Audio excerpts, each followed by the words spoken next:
시겠습니다. 사랑하신 하나님 아버지, 우리에게는 늘 이런 고민이 있습니다. 어떻게 살아야 우리가 하나님을 기쁘시게 할 수 있을까? 어떻게 해야 우리가 하나님의 선하시고 기뻐하시는 뜻을 알 수 있을까요? 우리 마음이 연약하고 또 순결하지 못하여 주님 말씀을 듣지 못하고 또 그래서 순종하지 못하는 것 인정합니다. 주님이 도와주시지 않으면 우리가 하나님의 뜻대로 살 수 없음을 고백하고 우리에게 살아계신 주님의 말씀을 맡겨주신 것, 그 말씀대로 살아갈 수 있도록 주님께서 도와주시기를 간절히 원하고 기도합니다. 때마다 필요한 말씀으로 우리를 붙잡아 주시니 감사드립니다. 주님, 우리 교회가 무엇보다도 주님의 말씀으로 든든히 서는 그런 교회 될 수 있도록 주님 도와주세요. 주님의 말씀에 따라 보이지 않는 하나님 아버지를 우리가 믿음으로 따라가게 도와주시고, 우리가 찬양한 것처럼 정말 깊은 곳에 그물을 내릴 수 있는 저들 될 수 있도록 도와주시기를 원하고 기도합니다. 주님, 불신앙으로 혹은 우리의 연약함으로 주를 떠나지 않게 도와주시고, 주님, 특별히 우리 가운데 믿음이 약한 형제 자매들을 만져주시기를 원하고 기도합니다. 그들에게 마음의 눈이 떠져서 복음이 믿어지게 도와주시고, 이 복음을 통해서 정말 세상이 줄 수 없는 그 평안함을 그분들에게 허락해 주시기를 원하고 기도합니다. 주님, 오늘 예배를 통해 우리가 주님의 손길을 느낄 수 있기를 기도합니다. 성령께서 이 자리에 계신 한 분 한 분 만져주시고 위로해 주시기를 원하고 기도합니다. 그들의 기도가 응답받게 도와주시고 그들의 마음의 소원들이 이루어질 수 있도록 주님 도와주세요. 이 시간에 우리가 성령님의 도우심을 구합니다. 성령께서 우리를 인도해 주시고 제 말씀이 생각나게 도와주시기를 원하고 기도합니다. 그래서 우리 인생이 주님께 영광이 되고 또 주님이 중심이 되는 그런 삶이 될 수 있도록 저희들 이끌어 주시기를 원하고 기도합니다. 감사드리고 예수님의 이름으로 기도드립니다. 아멘. 하나님 말씀은 욥기입니다. 욥기 23장 8절부터 10절까지 말씀을 같이 읽겠습니다. 8절입니다. 그런데 내가 앞으로 가도 그가 아니 계시고 뒤로 가도 보이지 아니하며 그가 왼쪽으로 일하시나 내가 만날 수 없고 그가 오른쪽으로 돌이키시나 배울 수 없구나. 그러나 내가 가는 길을 그가 아시나니 그가 나를 단련하신 후에는 내가 순금같이 되어 나오리라. 아멘. 아멘.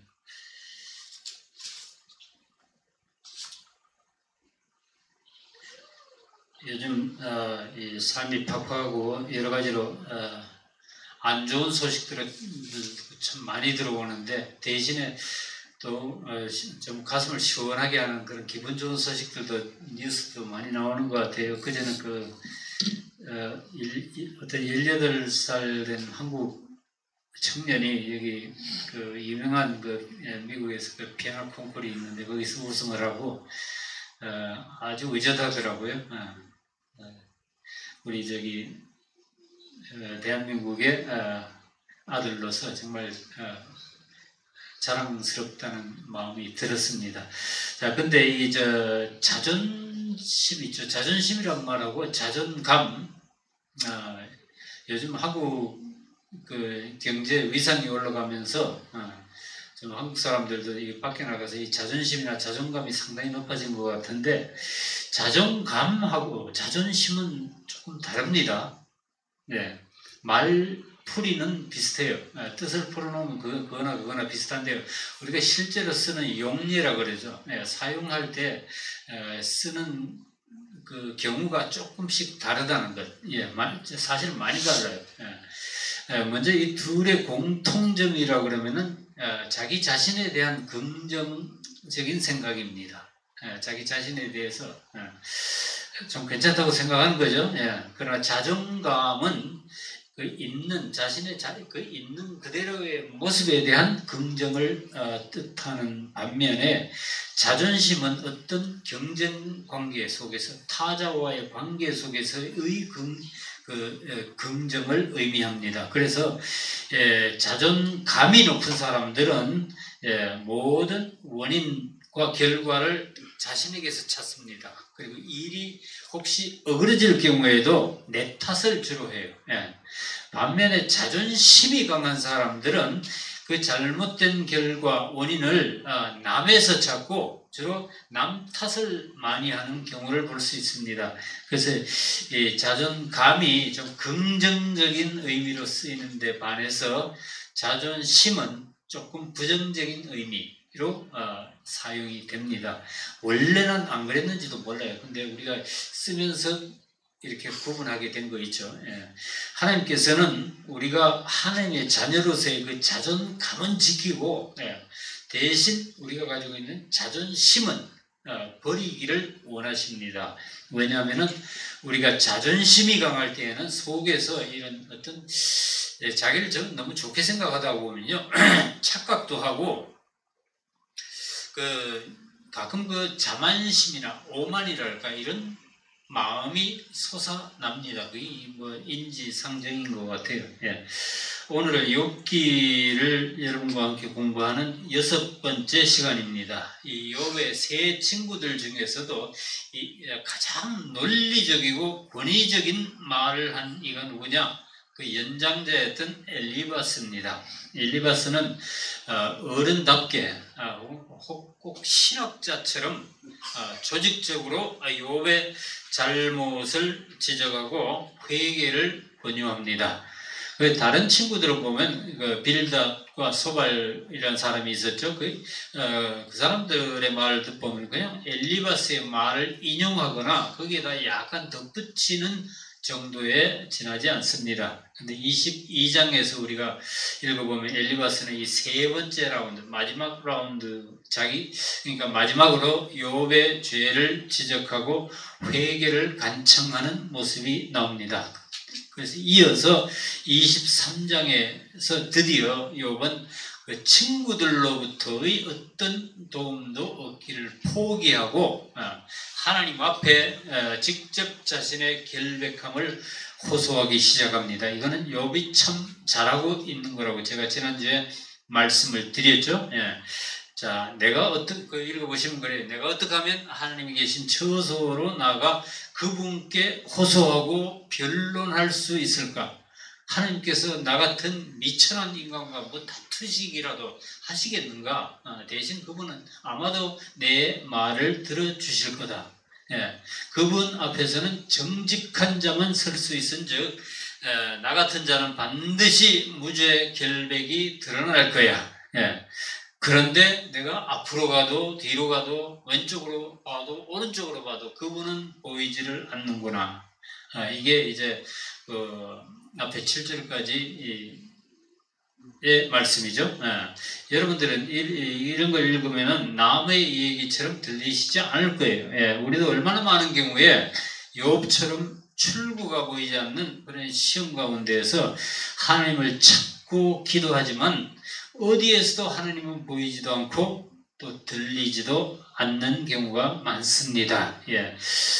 우리는 분명히 하나님이 살아계시고 또 지금도 일하고 계시고 또 여전히 우리를 사랑하신다고 믿습니다. 그럼에도 불구하고 여러분이 정말로 하나님이 도움이 필요하실 때에는 그분은 시야에 들어오지 않는 거예요.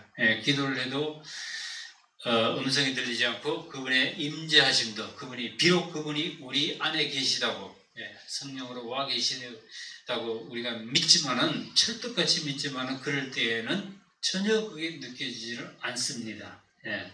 그 욥도 먼저 이 하나님께서 그의 모든 인생 여정을 하나님께서 다 알고 계신다고 말합니다. 하나님께서 그의 지금까지 걸어온 길, 그리고 지금 그가 받는 고난의 길, 그리고 앞으로 그가 가야 할 길까지 모두 알고 계신다는 것을 인정합니다. 자, 23장 10절은 욥기 가운데서도 가장 유명한 구절 중에 하나가 아닌가. 이 말씀은 우리가 많이 인용하고 어려움을 당한 이웃이나 친구들에게 많이 사용하는 구절이기도 합니다. 그러나 내가 가는 길을 그가 아시나니 그가 나를 단련하신 후에는 내가 선금같이 되어 나오리라. 제 성경에는 정금같이 되어 나오리라 되어 있는데 같은 말입니다. 성경에서 이 길, 길이란 거는 테레크라고 그러는데 테레크, 사람이 다니는 길이란 의미뿐만이 아니라 사람의 삶과 관련되어 있는 모든 길, 개인이 살아온 길, 살아오는 방식, 생활 양식 이런 의미를 모두 함축하고 있는 표현입니다. 하나님께서 각자에게 허락하신 그 인생의 코스를 의미하죠. 우리가 코스란 말을 쓸 때 어떤 생각을 하세요? 어떤 정해진 길, 그죠? 코스 그러면 정해진 길, 반드시 따라가야 하는 길. 어떤 경우에는 그걸 벗어나면은 위험해지는 그런 길을 코스라고 그러죠. 그런데 이런 우리 인생의 코스를 디자인하신 분은 하나님이시다. 이걸 욥이 고백하고 있는 겁니다. 뿐만 아니라 그렇게 디자인된 길로 우리를 이끄시고 가이드해 가시는 분도 분명히 하나님이십니다. 놀라운 점은 우리는 그래요. 우리가 걸어가는 길을 알지 못합니다. 하나님께서는 우리의 과거, 현재, 미래 모든 코스를 다 알고 다 디자인해 놓으시고 설계가 이미 되어 있다는 거예요. 죄송합니다. 자, 만약 하나님이 그런 분이시라면 욥이 겪고 있는 고난은 반드시 이유와 목적이 있을 것이다. 그래서 이 욥이 내가 가는 길을 그가 아신다. 욥의 말은 I know you watching me.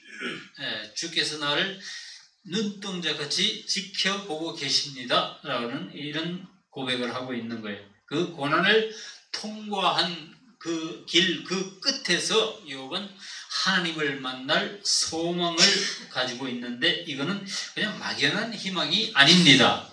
이를 악물고 참으면서 언젠가는 좋아질 거야 이러고 말한 것이 아니에요. 하나님께서 모든 것을 우리의 모든 것을 아시고 모든 것을 보시고 있기 때문에 자, 하나님께서 알지 못하는 일은 우리 인생에 일어나지 않는다는 고백입니다. 자, 시편 139편을 제가 읽어드리겠습니다. 여호와여 주께서 나를 살펴보셨으므로 나를 아시나이다. 주께서 내가 앉고 일어섬을 아시고 멀리서도 나의 생각을 밝히 아시오며 나의 모든 길과 내가 눕는 것을 살펴보셨으므로 나의 모든 행위를 익히 아시오니 여호와여 내 혀의 말을 알지 못하시는 것이 하나도 없으시니이다. 아멘.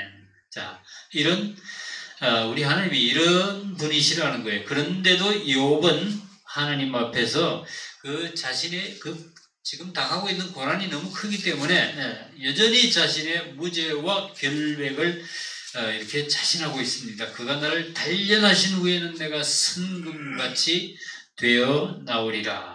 그런데 이 욥의 이러한 자신감이 어디서 나오는지 궁금합니다. 이 욥의 말은 사실 약간의 번역성의 오류가 있다고 그럽니다. 제가 그래서 표준 세 번역이라는 게 있거든요. 그리고 공동 번역도 있는데 그걸 제가 인용을 해봤어요.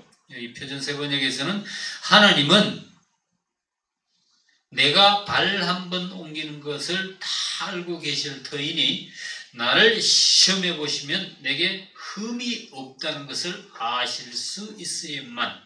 이거는 새로이 번역된 번역본들입니다. 그 다음에 공동번역에서도 그런데도 그는 나의 걸음을 낱낱이 아시나니 털고 또 털어도 나는 순금처럼 깨끗하리라.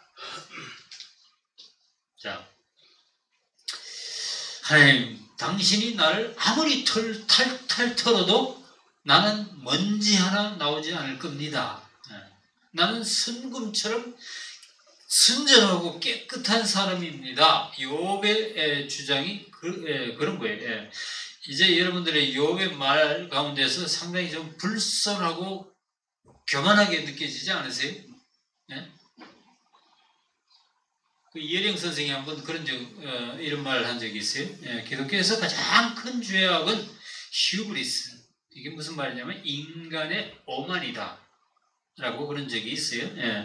아까 제가 서두에서 인간의 그 오만은 어디서 나온다 그랬죠?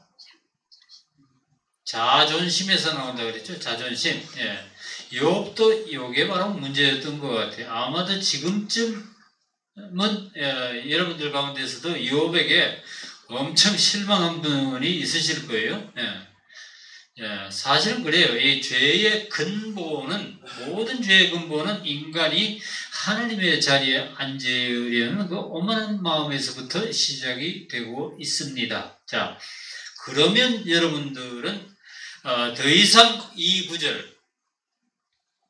구절에서는 은혜 받을 일이 없는가? 아까 이거죠. 그렇지는 않습니다.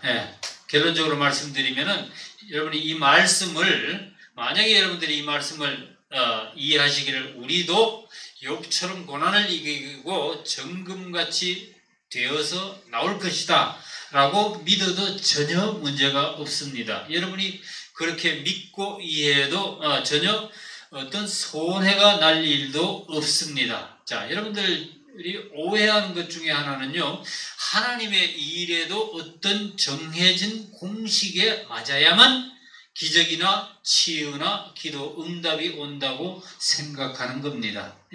그러나 우리가 예수님의 말씀을 보면은 전혀 그런 교과서적인 공식이나 영적 법칙이, 일관된 영적 법칙이 적용되지 않는다는 사실을 확인합니다. 아까 이제 류키 목사님 찬양인도 하시면서 그런 말씀 몇 번 하셨는데, 어떤 형식이나 어떤 우리가 믿는 방법이나 그런 데 상관없이 하나님께서는 훨씬 크신 분이고 다 용납하시고 그 때마다 맞게 역사를 하신다는 거예요.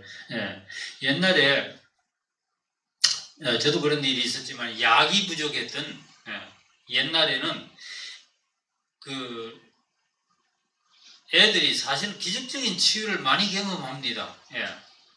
애가 놀다가 저 바깥에서 애들하고 뛰놀다가 배가 아파가지고 엄마한테 달려오면은 어떻게 해요, 엄마가? 그때는 약이 없으니까. 약이 없어요. 그냥 안고 손을 배에 대고 이렇게 기도하는 심정으로, 사실은 그래 간절한 마음이죠. 누구한테 빌든, 천지십년께 빌든, 하늘께 빌든, 슬슬 그 문질러 하면서 그러죠. 엄마 손이 약손이다. 엄마 손이 약손이다. 거의 주문에 가까운 말이죠. 이 말도 안 되는 말하고, 그 다음에 그 아이, 그 말을 듣는 아이의 절대적인 의존, 이 둘의 기이한 조합이 치유를 이끌어낸 거예요. 실제로 그러면요, 한참 그렇게 해주면 보통은 애가 그냥 언제 아팠느냐는데 툭툭 틀고 일어나서 다시 나가서 놉니다. 요즘은 약이 있으니까 약부터 그냥 막 들이미기는데, 그러다 보니까 이런 기적을 경험을 못하는 거죠. 마태복음 8장과 9장에는요, 예수님의 그 기적이 많이 등장합니다. 10가지가 기적이 기록되어 있는데, 그 쭉 읽어보시면은 눈에 띄는 특징이 하나 있어요. 뭐냐? 기도자들이 믿은 대로 주님께서 응답해 주셨다는 거예요. 이거 2절, 3절에도 그 나병 환자, 문둥병자가 와서는 주여 원하시면 저를 깨끗하게 하실 수 있나이다. 그러니까 주님 뭐라 그랬어요? 내가 원한다. 그대로 대답해 주시는 거예요. 내가 그걸 원한다. 깨끗함을 받으라. 나병 환자가 그 기도한 말 그대로 주님이 응답해 주신 거예요. 그 다음에 그 유명한 백부장 이 얘기요. 좀 길죠, 그죠? 주님이 그 이방인이죠. 백부장은 이 로마 사람인데, 이방인인 백부장이 하는 그 믿음의 말을 들으시고도 이렇게 말씀을 하신 거예요. 예. 백부장에게 이르시되 가라 네 믿은 대로 될지어다 하시니 그 즉시 하인이 나왔다고 그랬습니다. 그러니까 이 백부장이 뭐라 그랬어요? 이건 나도 이렇게 내 수하에 부리는 사람들이 이렇게 있는데 가라 그러면 가고 오라 그러면 오는데 하물며 만군의 하나님이신 주께서 말씀만 하셔도 우리 그 하인이 낫지 않겠나이까 이렇게 한 거예요. 이걸 보시면서 주님이 감탄하고 말씀하신 거죠. 그죠? 예. 비록 그 백부장이 율법에서 정해놓은 절차를 따르지 않았음에도 불구하고 이방인인 백부장이 책대로 믿지는 않았다고 할지라도 주님은 그의 믿음의 방식을 인정해 주신 거예요. 비록 그의 믿음이 전통적인 방법이 아니었다 하더라도 또 혹은 유대인의 그 교리책에는 맞지 않았더라도 주님은 나는 너의 믿음을 인정하고 응답하겠다. 너의 믿음대로 될지어다. 그랬어요. 예수님의 말씀이 떨어진 즉시 그 하인이 나왔다고 그럽니다. 자, 또 그 다음에 읽어보시면 주님이 그 무덤 사이에서 귀신 들린 자들을 만났을 때도 그랬죠. 그 귀신들이 요청한 것까지 그대로 응답해 주시는 건 우리가 확인할 수 있습니다. 귀신들이 저 멀리서 먹고 있던 돼지떼가, 엄청난 돼지떼가 있었는데 거기 들여보내달라고 요청을 하시니까 주님이 그것까지 그 기도한 대로 응답해 주셨다는 것. 그 다음에 9장에는 유명한 그 중풍병자, 침상에 들려온 중풍병자를 고쳐주셨는데 환자 그 본인의 믿음이 있었는지 없었는지는 언급이 없습니다. 주님은 다만 그를 메고 온 그 친구들의 믿음을 보시고 그를 치유해 주셨어요. 주님이 이렇게 말씀을 하십니다. 예수께서 그들의 믿음을 보시고 이 중풍병자를 들고 온 4명의 친구입니다. 그들의 믿음을 보시고 중풍병자에게 이르시되 작은 자야 안심하라 네 죄의 사함을 받았느니라. 소자야 안심하라. 옆에 있던 서기관들은 율법책에 따라서 예수님이 신성모독을 했다고 정죄하지만 주님은 오히려 그들의 생각이 악하다고 책망을 하십니다. 또 읽어보시면은 12의 헬루증을 앓던 여인이 나오죠. 군중 속에 섞여서 예수님을 따라가다가 이 여인에게 이상한 믿음이 좀 기이한 믿음이 생긴 거예요. 야, 내가 어떻게 해서든 기어가서 저분의 옷자락만 살짝 건드리더라도 나을 수 있겠다.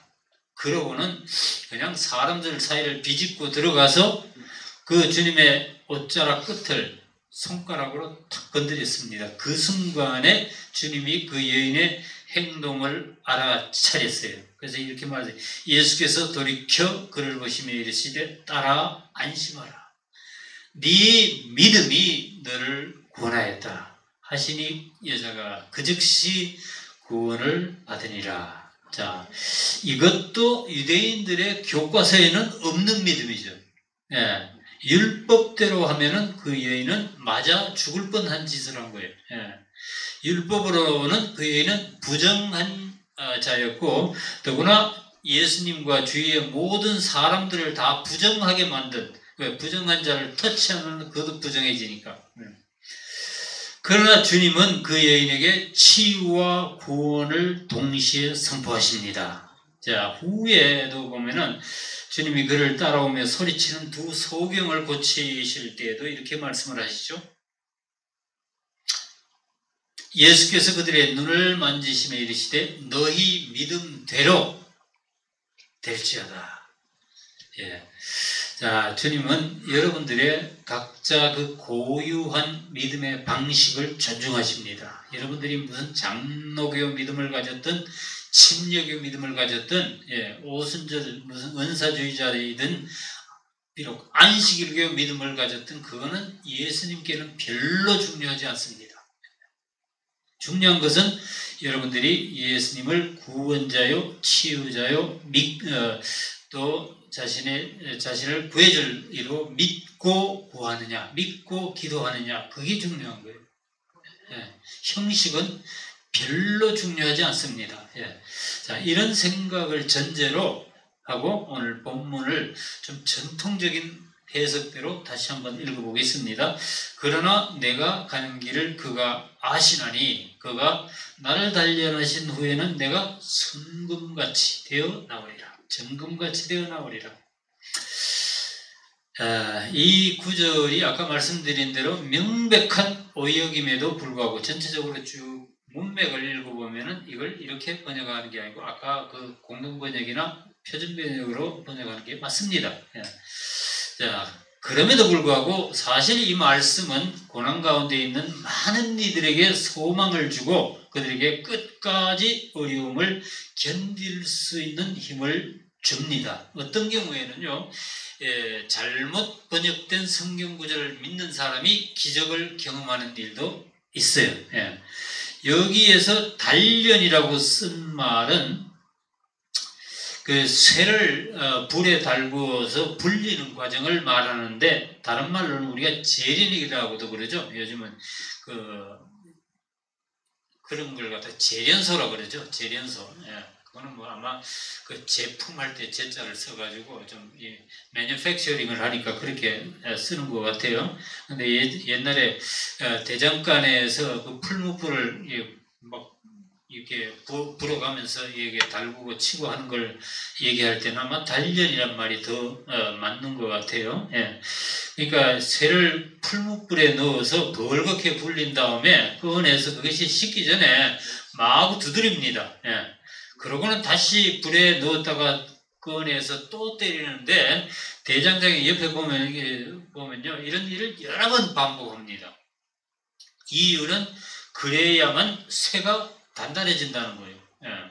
칼이나 낫 같은 그런 연장은요 그렇게 해야만 날카로워지고 단단해집니다. 이빨이 잘 안 빠지고 그럼 그냥 한번 해놓고 그냥 내놓으면요 그거 치면은 다 이빨 다 나가요. 그러니까 그 두드리고 하면은 다시 불에 넣고 꺼내서 두드리고 그러면은 그게 강해져가지고 얇게 펴지고 날카로워질 수 있는 거예요. 그리고 잘 안 상해요. 그럼 이 재래식 낫 잘 만들어 놓은 거는 잘 안 상합니다. 그래서 나중에 나온 낫은 우리가 뭐라 그랬어요? 외낫이라 그랬죠. 외낫. 그거는 얇고 가벼워요. 근데 치면은 잘 나가죠. 날이. 아마 금엔 여기는 금인데 금의 재련법은 그런 철기구들하고는 조금 다를 겁니다. 금을 재련하기 위해서는 금이 섞인 광물을 아주 잘게 최대한 잘게 부숴가지고 용광로에 집어넣습니다. 여러분들 좋아하시는 금, 저도 좋아요. 금 한번 저런 거 금괴라는 거는 한번 만져봤으면 좋겠어요.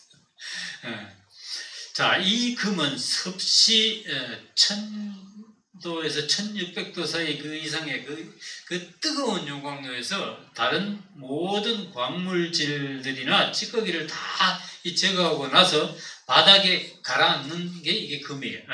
그런데 이 과정을 몇 번씩이나 반복을 해요. 그래야 이게 순금이 된다고 그럽니다. 금은 그래서 수천 년 전 성경시대나 사실 오늘날에도 변치 않는 귀금속의 왕입니다. 지금도 금은 화폐를 대용할 수 있는 가장 유력한 수단이고 그래서 금은 언제든지 투자의 대상이 되어 왔습니다. 그래서 이 정금이라고 그랬는데 정금 혹은 순금은 순도 99.9%의 금을 말합니다. 그러나 세상 어디에도 100%의 순도를 가진 금은 없다고 그럽니다. 아무리 정제해도 완벽한 100%는 나오지 않는다고 그래요. 이게 무엇을 말하는 것일까 생각해 봤는데 이 세상에서 순금처럼 100% 완벽하신 분은 하나님 한 분뿐이시라는 것을 말해주는 것이 아닐까 그렇게 생각해 봤습니다. 그리고 우리는 그분을 배우고 닮아가는 사람들이라는 사실을 기억하시기 바랍니다. 우리가 예수님이 되지는 못하지만 거의 그분처럼 비슷해지는 단계까지 닮고 성장해야 한다는 말이 아닐까. 주님은 100%, 우리는 99.9%. 이게 그리스도의 그 장성한 분량이 아닐까 생각해 봤습니다. 자, 욥은 지금 하나님께서 자신을 뜨거운 용광로에 집어넣으셨다고 느끼고 있습니다. 여러분들 지금 좀 굉장히 더우신 분들이 있는 것 같은데 이 용광로 얘기하고 풀무 얘기를 하니까 좀 더 더우신 것 같아요. 그죠? 예. 자, 근데 그 목적은 그를 정금인지 아닌지 테스트하기 위해서였다라고 그러는데 우리가 믿는 바와 같이 전통적인 해석을 따르면 하나님은 욥을 순금으로 만드시기 위해서 뜨거운 용광로에 집어넣으신 거죠. 예. 참 이상한 것은 우리가 순금으로 만들어지는 것은 하나님의 그 풍성한 은혜 가운데에서가 아니고 이렇게 풀무불 같은 삶의 고난을 통해서 이루어지더라는 사실이에요. 하나님께서 택하시고 쓰신 종들은 하나같이 그런 고난의 풀무불을 통과했습니다. 이사야 48장 10절 말씀에 이런 말씀이 있어요. 보라, 내가 너를 연단하였으나 은처럼 하지 아니하고 너를 고난의 풀무불에서 택하였노라. 그냥 풀무불을 하셔도 될 건데 고난의 풀무불이라고 특정해서 말씀을 하십니다.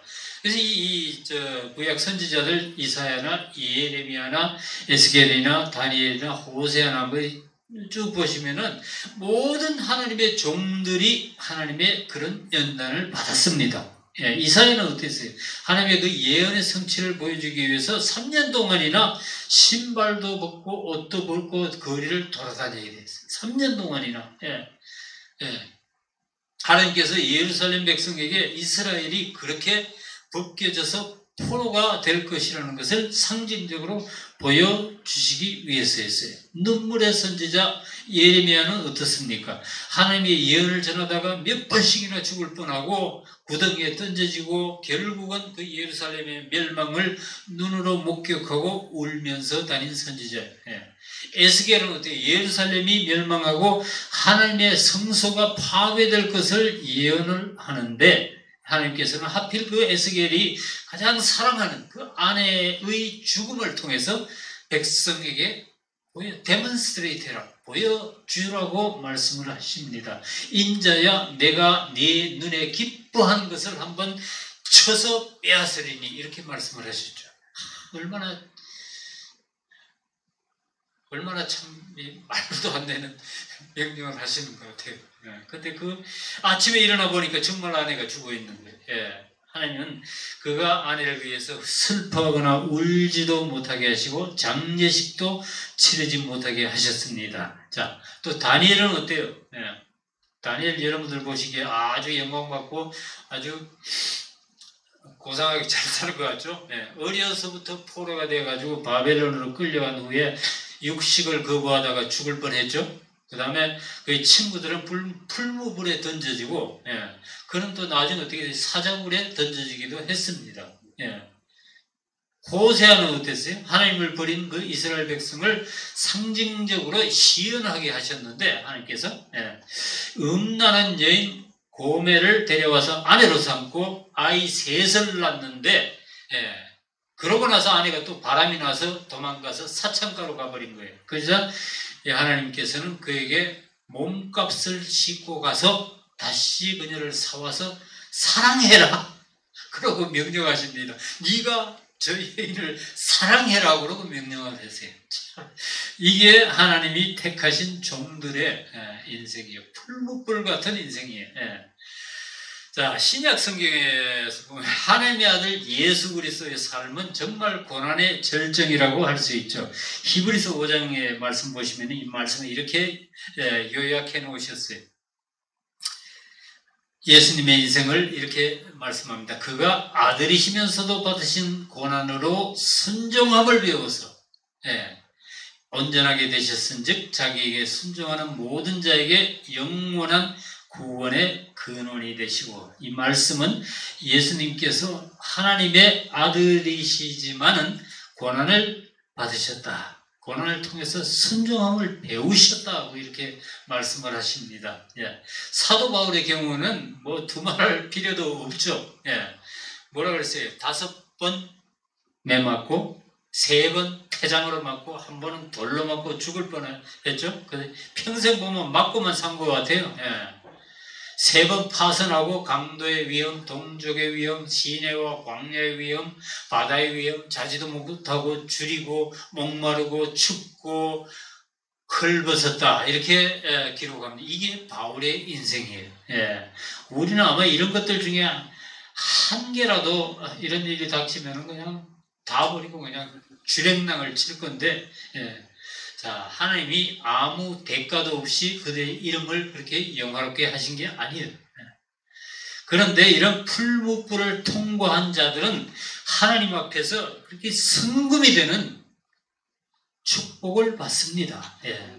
성금이 되기 위해서는 용광로와 같은 그 풀무불을 통과해야 된다는 거예요. 그것도 여러 번. 예, 그런데 우리의 믿음도 그렇다는 겁니다.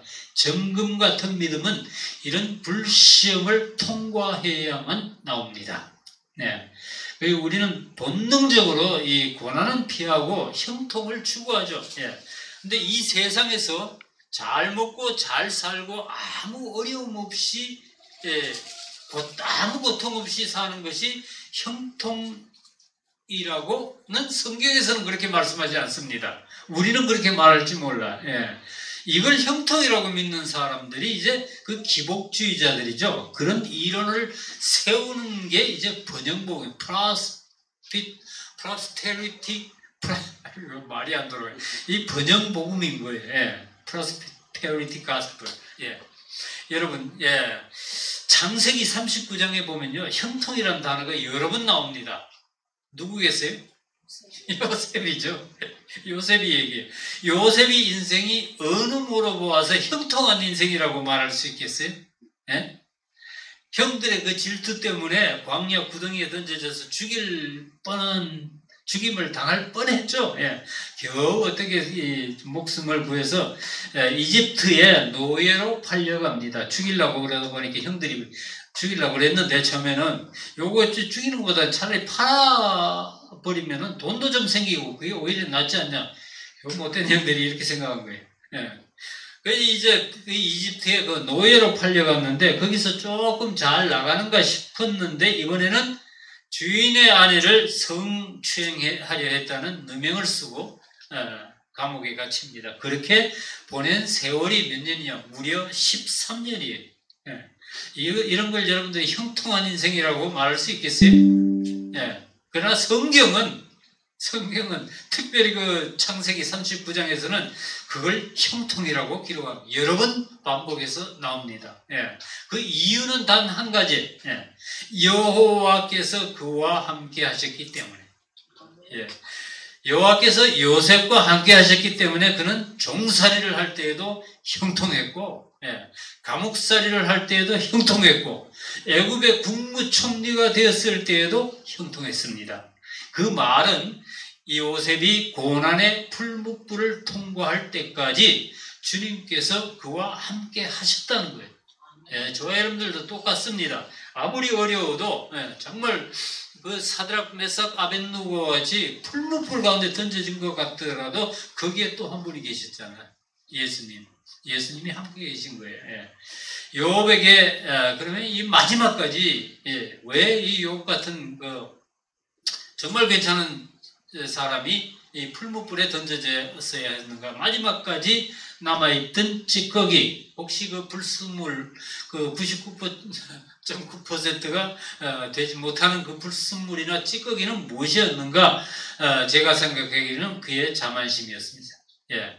아까 그 얘기했던 자존심, 예. 거기서 나오는 자만, 오만이었던 것 같아요. 모든 면에서 훌륭한 자였는데 그의 신앙에 대한 자만, 우월감, 혹은 자기의 self-righteousness, 그 독선 같은 어떤 조금 불순물이 있었던 것 같아요.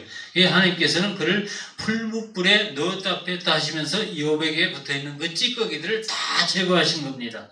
그가 선도 99.9%의 정금이 되어서 그 고난의 길 끝에서 하나님을 보게 하시려고, 드디어 이 풀무불 가운데서 자신에게 닥친 고난의 이유와 목적을 깨달은 욥이 하나님께 회개하고 찬양하는 대목이 바로 욥기 마지막 장에 나옵니다. 42장 5절 말씀, 6절 말씀 읽어드리겠습니다. 내가 주께 대하여 귀로 듣기만 하였사오나 이제는 눈으로 주를 배웁나이다. 경험했다는 거예요. 이제.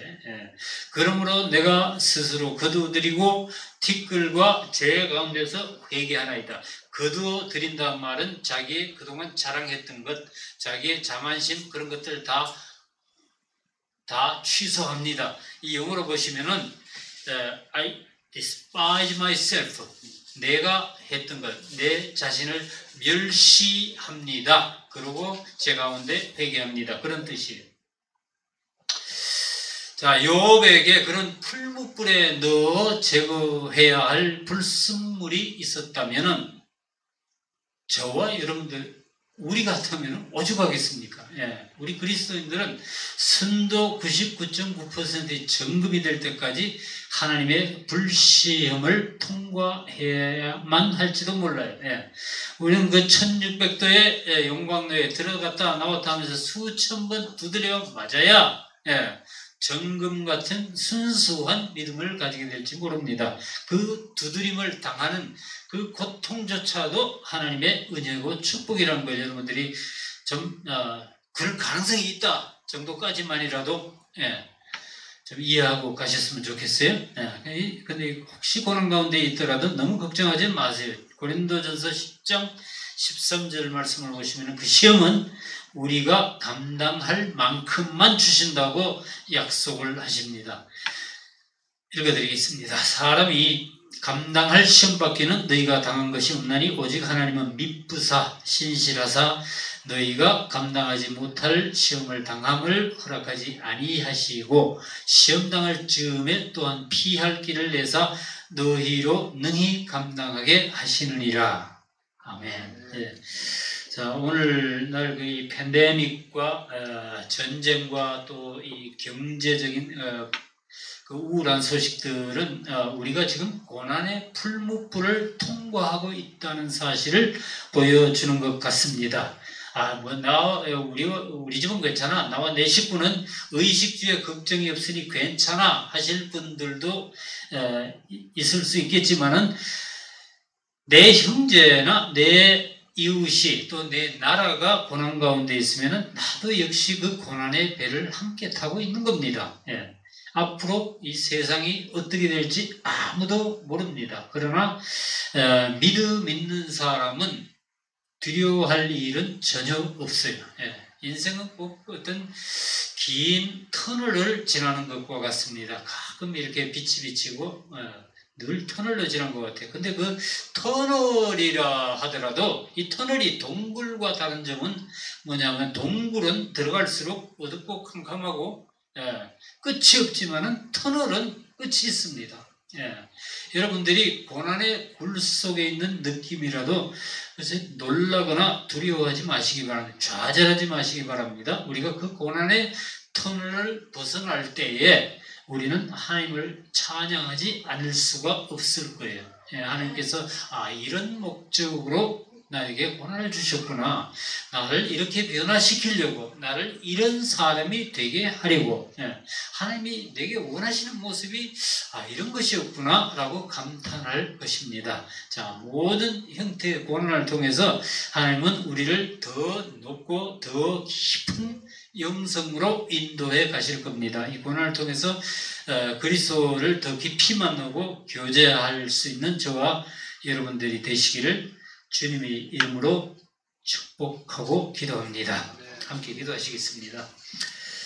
사랑하신 하나님 아버지, 우리에게는 아직도 단련되어야 할 부분이 너무 많은 것을 인정합니다. 정말 태워버려야 할 것들, 불순물들이 아직 너무 많습니다. 주님, 우리에게 정한 마음을 주시고 또 입술의 정결함을 주시기를 원합니다. 주님, 우리가 이 세상에서 잘 먹고 잘 사는 인생으로 끝나지 않게 도와주시고 연단을 통해서라도 내가 하나님의 사람답게 변화되는 은혜를 허락해 주시기 원합니다. 옛적 그 선지자들과 또 주님과 또 사도 바울의 길을 따라서 고난을 통해 우리가 단련되고 모든 시험을 통과하여 정금같이 되어 주님을 만날 수 있기를 고대합니다. 우리 삶이 하나님이 중심이 되는 그런 인생이 될 수 있도록 주님 인도해 주시기를 원합니다. 어떠한 어려움이나 어떠한 질병이나 우리가 겪고 있는 고난 가운데 주님이 함께 하심을 믿습니다. 주 성령께 감사드리고 예수님 이름으로 기도합니다. 아멘.